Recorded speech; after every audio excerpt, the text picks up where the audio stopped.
Monster High.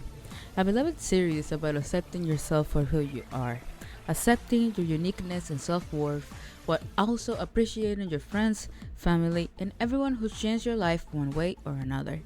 It's a franchise that, despite everything, has always been there for generations, teaching everyone who's paying attention the values of life and friendship.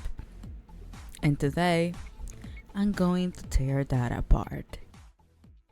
Hi, my name is Sweet Chaos, and I'm going to be redesigning Monster High characters in an alternative universe where Monster High never happened. Yep, you heard that right. I'll get rid of everything I just told you about the series and crush it between my fingers, and you will like it. In all seriousness, though, this video was supposed to be released for Halloween, but I had the idea to make it literally 2 days before actual Halloween happened, and now it's New Year's. So, have a cute little Christmas present, I guess. It's also late because it's not Christmas anymore. Anyways, I do want to give a massive shout out to Tamagoyani, who is the entire reason why I wanted to make this video in the first place. Do check out their video, their designs are top notch, and I'll be leaving it somewhere on the screen or at the end of the video. That being said, today I'll be showing you 3 out of the main 6, and I do intend on making a second part for this because I had such a blast making them and I have a lot of ideas for all 6 of them. So welcome all to my Christmas special, What If Monster High Was Never Founded. But before we start, I ask you to stay a minute and hear from our first ever sponsor, me. I'm sponsoring this video. Hi. It is gifting season, and let's ignore this is coming out on New Year's Eve. In the era of AI, content without a soul, what's the best gift than a cute handmade drawing? Yep, that is right. I have open commissions 24/7. Just send me an email at swtchscontact@gmail.com with your request, and I shall attend you with all love and attention. Whether it's an illustration for a loved one or your geometry, I'm the guy. So if you guys are interested, just hit me up and we'll begin a flourishing business together. Now, finally, without any more interruptions, let's get onto the artsy. So starting off strong, we have Draculaura, whom I already had a lot of things in mind for. First, I wanted to drill into the badness nature of vampires, making her a lot more closer to what a monster would be. Long winged arms, the ears, etc. However, I feel like while I do take a lot of liberties with these designs, I wanted to keep Draculaura the closer to her original self. This mostly has to do with the lore I made for the design. Instead of the innocent, bubbly Draculaura that we know of because she has friends, she's a depressed vampire who never got her full vampire transformation since the Hollywood movie never happened, and she's part of the royal court. Since Monster High never happened in this universe, Draculaura was kept isolated and unliked by the rest of her family. As she grew older, she lost her whimsy and is currently being used by her uncle Stalker as a puppet vampire queen, an empty shell of what she actually is. Her story is not as the others, but it is the saddest one for me personally. In terms of design, I wanted to give her as close as possible her original one, but making it more elegant and close. I kept her color palette but made it darker with more sharp ends rather than her soft round edges. I reached a genuine flow state with her, and honestly I couldn't be happier with the result.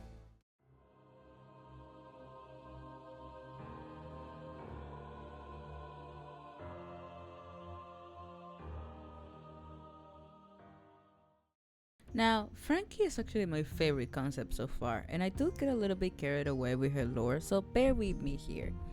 In Monster High canon, she's a new girl in school, and she's supposed to be the audience stand-in. We learn with her about this world and its inhabitants. She's a little weird, she's a lot of silly, whimsy, yet definitely positive, very protagonist core. But we have to remember the school is not a thing in this little hell of an AU, however you want to call it, alternative universe.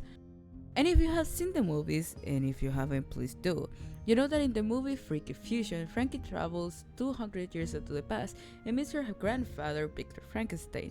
But here's where things get a little sidetracked in what I've cooked. Since Monster High is not a thing here, Victor Frankenstein was never involved, and instead kept his remaining days seeing the life he's created develop and form. So far, until he finally managed to meet his granddaughter, Frankie. This does mean that Frankie is the oldest right along Draculaura. Growing up, Frankie would notice something very peculiar about her grandfather, which was his next ambitious project, creating the perfect life. He had already succeeded at making life, and now he had to perfect it, make immortality. However, Victor then passed away of old age, but now Frankie was determined to see her granddad's wishes come to life. Literally. She became a mad scientist who went a little way too far away with it and went to experiment with living humans. She wasn't caught by the authorities because, she's naive and messy. Seeing how she can't die though, she was thrown into an asylum that she escaped pretty easily from, considering that she could literally take her body parts out. And now she haunts everywhere, enthusiastic about meeting her next blessed one. Now, in terms of design, I wanted to make her still friendly and somewhat approachable, but I also wanted to exaggerate her proportions, really drilling into their monster qualities that I think Monster High doesn't fully take advantage of. She's a little freak that just wants to continue her psychopathic grandfather's wishes and make life. And maybe she's not so wrong.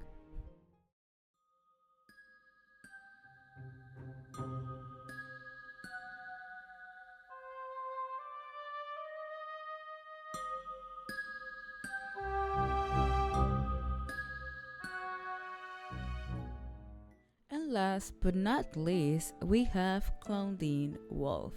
She's the one who's changed the most and the one I'm proudest of. In canon, she has a very strong personality. She's ambitious, she cares for her family and friends, always down to earth and focused on her lane and dreams. This part of her personality in the AU doesn't change, however, it evolves. She's fully embraced her leader of the pack role and is the matriarch of her family, protecting everyone from the hunters that want to eradicate the werewolves. I did not forget her love for fashion though, and I came up with a reason as to why she's such a slay wolf queen. One fateful night, when hunter Claudine had finished, had beautiful clothing, and this awoke something in her. She started paying more attention to what the hunters wore, and it pushed her to start making her own clothing, much like canon. She's learned how to pass herself as human with hunter clothes, using their accessories and clothes to keep appearances and make her job of protection easier, keeping the forest safe from the bad and the guilty. In retrospect, I wish I had kept more of her color palette in her design and give her a more dynamic pose, but that goes for all three of them. I still absolutely adore how she turned out.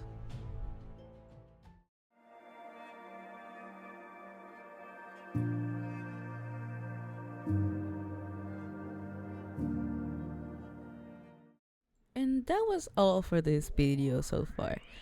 I am so glad I finally made it because it was a dream of mine making a video about Monster High, and I just kept this opportunity to make it. I'm without a script right now. Sorry if I'm just babbling. I didn't write an ending, and I'm recording this the 30th of December.